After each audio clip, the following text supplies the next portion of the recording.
नमस्कार विद्यार्थियों। आज अपना प्रतिपाद्य विषय है कामायनी की श्रद्धा का चरित्र। कामायनी का नामकरण नायिका श्रद्धा के चरित्र के आधार पर किया गया है।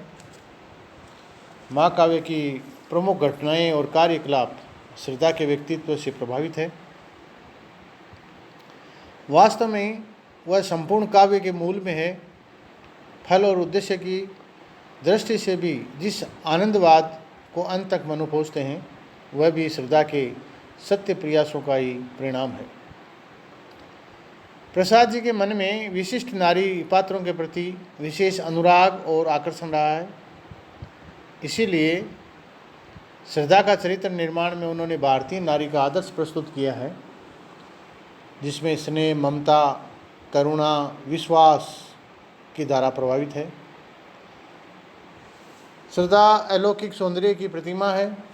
श्रद्धा भौतिक जीवन की ऐसनाओं से संबद्ध होकर के भी आध्यात्मिकता को भुलाती नहीं है। अपने उत्तरदायित्व के द्वारा वह मनु का उद्धार करती है। मनोवैज्ञानिक और ऐतिहासिक दृष्टि से श्रद्धा का अपना पृथक अस्तित्व है। श्रद्धा ऐतिहासिक चरित्र है और मनु के साथ उसका दाम्पत्य संबंध भी है। इसीलिए भागवत पुराण में श्रद्धा को 10 पुत्रों की माता कहा गया है, परंतु प्रसाद जी ने कामायनी में श्रद्धा का एक ही पुत्र मानव का चित्रण किया है।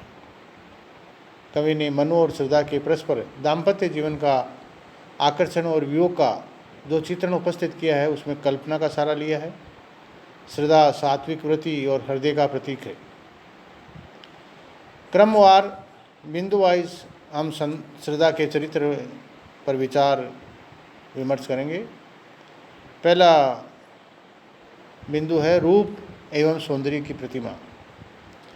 पौराणिक ग्रंथों में श्रद्धा का जो भव्य और मंगलमय रूप मिलता है। श्रद्धा का परिचय कवि ने श्रद्धा के आत्मकथन द्वारा कराया है। मनु को अपना परिचय देती हुई श्रद्धा बताती है कि वह गंधर्व देश की विलासिनी है और ललित कलाओं का अध्ययन कर रही है। भरा था मन में न उत्साह, सीख लूँ ललित कला का ज्ञान, इधर रह गंधर्वों के देश, पिता की हूँ प्यारी संतान। मनु को निराशा की स्थिति से उबारती और कर्म की तरफ प्रेरित करती श्रद्धा मनु के लिए वरदान है। कवि ने श्रद्धा के आंतरिक तथा बाह्य दोनों प्रकार के सौंदर्य पर विचार किया है। श्रद्धा का आगमन मनु के विरस पतझड़ जीवन में बसंत की तरह दूत बनकर आया है। प्रसाद ने श्रद्धा के रूप और सौंदर्य का भव्य चित्रण किया है। उसके शरीर के विविध अंगों की तुलना कवि अभिराग, इंद्रजाल, लता और उदार हृदय से करता है। सौंदर्य का इतना अधिक आकर्षण शक्ति थी कि उसे देखते ही मनु मंत्रमुग्ध हो जाते हैं। इस रूप सौंदर्य की प्रतिमा में केवल बाह्य सौंदर्य ही नहीं, आंतरिक सौंदर्य भी विद्यमान है। नारी का विश्वास, दया, ममता और आत्मसमर्पण उसे मान बनाते हैं। उनका भी प्रसाद जी ने चित्रण किया है। श्रद्धा का मनु के प्रति जो आत्मसमर्पण है, वो मानवीय गुणों को व्यक्त करता है। मनु के एकाकीपन को दूर करने के लिए दया, ममता द्वारा दुखी मन को वो दूर करती है। आत्मसमर्पण जो दिखाई दे रहा है, वह व्यक्तिगत स्वार्थ का नहीं, लोक मंगल की जो भावना है उससे प्रेरित है। और इन्हीं आंतरिक गुणों के कारण से काव्य में प्रेम और सौंदर्य की विराट भूमि बन पाई है। दूसरा पॉइंट है आदर्श पत्नी। मनु ने श्रद्धा के आत्मसमर्पण को स्वीकार कर दाम्पत्य जीवन में जब प्रवेश किया, तो वासना सर्ग के आनंद में मनु और श्रद्धा के पारस्परिक संबंधों को चित्रित करते हुए कवि लिखता है, एक गृहपति दूसरा था अतिथि विगत विकार, प्रसन्न था यदि एक तो उत्तर द्वितीय उदार। सृष्टि के विकास के लिए और मानवता के प्रवर्धन के लिए श्रद्धा मनु को कर्मवाद में प्रेरित करती है।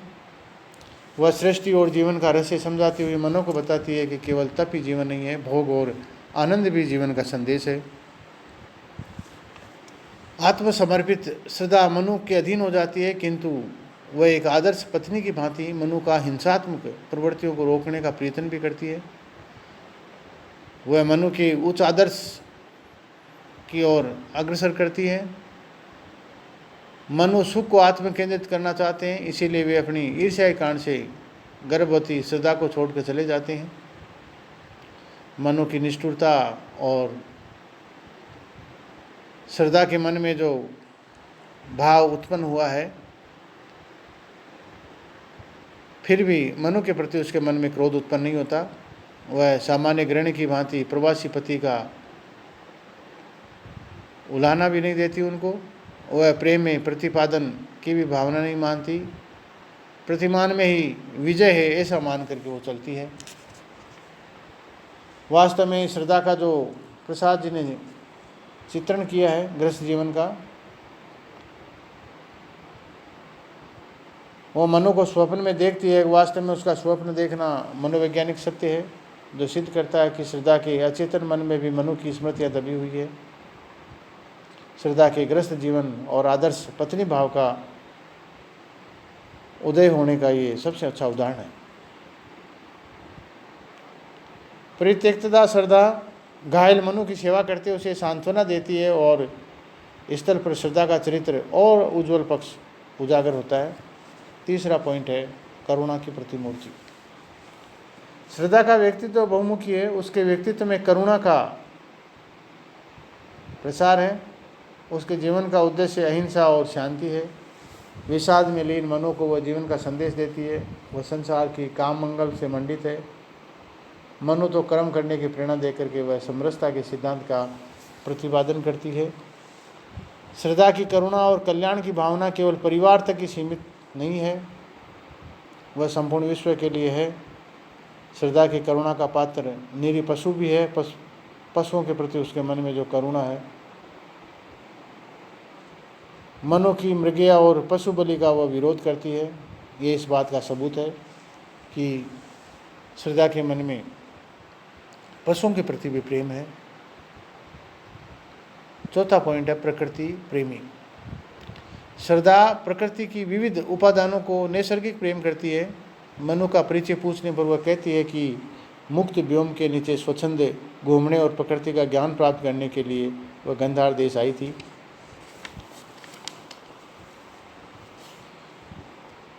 मुक्त व्योम के नीचे घूमते हुए जब वह हिमालय की ओर देखती है तो उसके मन में जो जिज्ञासाएं उत्पन्न होती है, उसे कोई मूल्य संदेश सुनाई देने लगता है। कवि कहता है कि मधुरिमा में अपने ही मौन वह सोया संदेश महान, सजग हो करता संकेत, चेतन मचल उठी अनजान। उसके मन में भूख पर्वतमाला को देख करके तृप्त हो जाती है। पांचवा पॉइंट है सुरक्षा गृहिणी। श्रद्धा को कामान्य में सर्वांगपूर्ण नारी के रूप में चित्रित किया गया है। गर्भवती श्रद्धा आगत शिशु के लिए ममत्वपूर्ण माता की भांति पहले से ही तैयार माता, पशु धन धान्यपूर्ण वस्त्र झूला आदि वस्तुओं का संग्रह करती माता। जब मनु मृगया के लिए वन में भटकते हैं तो श्रद्धा अपनी कुटिया में तकली काटती हुई गीत गुनगुनाती है। श्रद्धा एक चतुर गृहिणी की भांति मनु के मनोभावों को भली भांति पहचानती है। वह प्रयत्न करती है कि विरक्त पति किस प्रकार प्रसन्न हो। श्रद्धा के मन में भावी शिशु के लिए ममत्व है। ये बात सुनकर के मनु ईर्ष्यालु हो जाते हैं। श्रद्धा मनु को ईर्ष्या और विरक्ति को देख करके उन्हें प्रसन्न करने की चेष्टा करती है। इस प्रकार एक आदर्श गृहिणी का रूप उनके सामने आता है। छठा पॉइंट है चेतना संपन्न देवी। श्रद्धा संपूर्ण काव्य की गतिशील करने वाली चेतना शक्ति के रूप में प्रस्तुत हुई है। समस्त सुख आनंद सृजन उसी के द्वारा हुआ है। वह मानवता के आदि पुरुष मनु के अंत में जीवन के उच्च आदर्शों को समरसता का पाठ पढ़ाती है। दर्शन सर्ग में आकर के मनु श्रद्धा को देवी के रूप में स्वीकार करते हैं। श्रद्धा उदारता, मातृत्व भाव, सर्व मंगल की भावना, पर दुख कातरता आदि चारित्रिक विशेषताओं के आधार पर भौतिकता उनकी सीमा से ऊपर उठ जाती है। इस प्रकार वह चेतना संपन्न देवी है। अगला पॉइंट है मातृत्व रूप। माता के रूप में श्रद्धा एक वात्सल्यमयी मूर्ति है जो अपने आने वाले भावी शिशु के प्रति बहुत चिंतित है। गर्भवती श्रद्धा का चित्र प्रसाद जी ने प्रस्तुत किया है। देखिए, मातृत्व बोध से झुके हुए बंद रहे पयोधर पीन आज, कोमल काले ऊनों का नव पट्टिका बनाती रुचिर साज। मनु के चले जाने के पश्चात वह सुन्नी कुटिया एक बार फिर कदरों से भर गई। मनु का पुत्र मानव अब श्रद्धा का एकमात्र आश्रय है। पुत्र की क्रीड़ाएं और वात्सल्य भाव इस पद में देखिए किस प्रकार उन्होंने चित्रित किया है। माँ फिर एक किलक दुरागत गूंज उठी कुटिया सुनी, माँ उठ दौड़ी भरे हृदय से लेकर उत्कंठा धुनी। लुटरी खुली अलख रस दूसर बाहें आकर लिपट गई, निशा तापसी के जलने को ददक उठी बुस्सी धुनी। इस प्रकार प्रसाद जी ने मातृत्व रूप का बड़ा ही सुंदर और मनोरम चित्रण प्रस्तुत किया है। अगला पॉइंट है वो है श्रद्धा का मनोवैज्ञानिक रूप।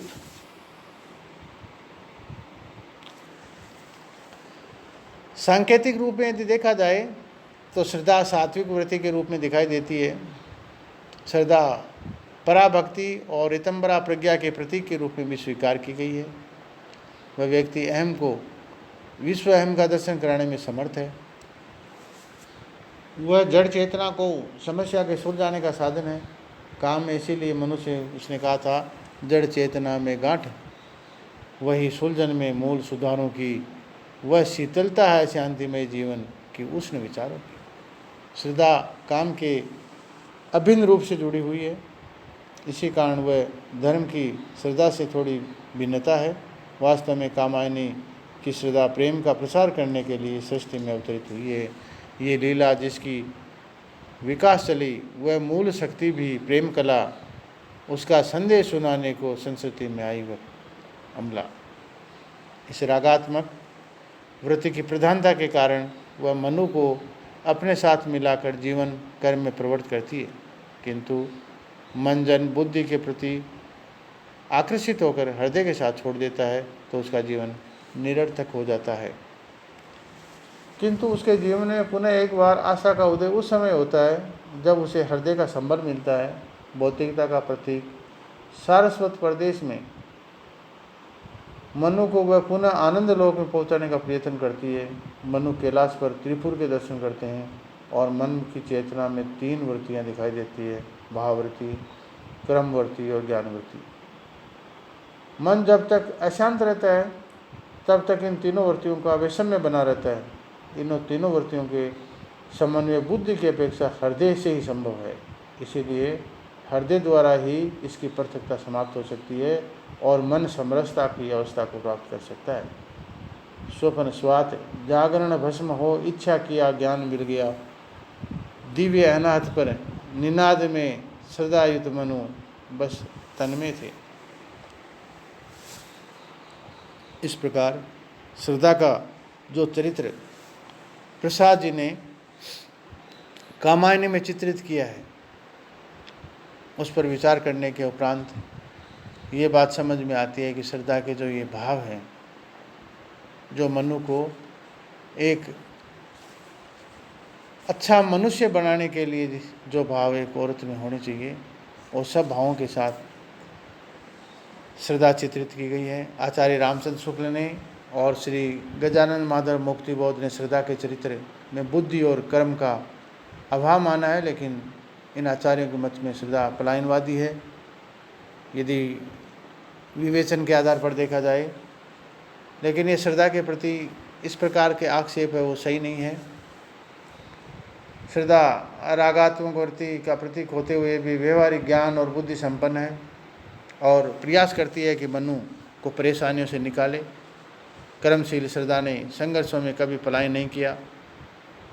कंधा से कंधा मिला करके मनु उसको भले छोड़ के चला गया, लेकिन उसके मन से कभी मनु का त्यागने का भाव या उसको पलायन का भाव, परित्यक्ता का भाव कभी नहीं आया।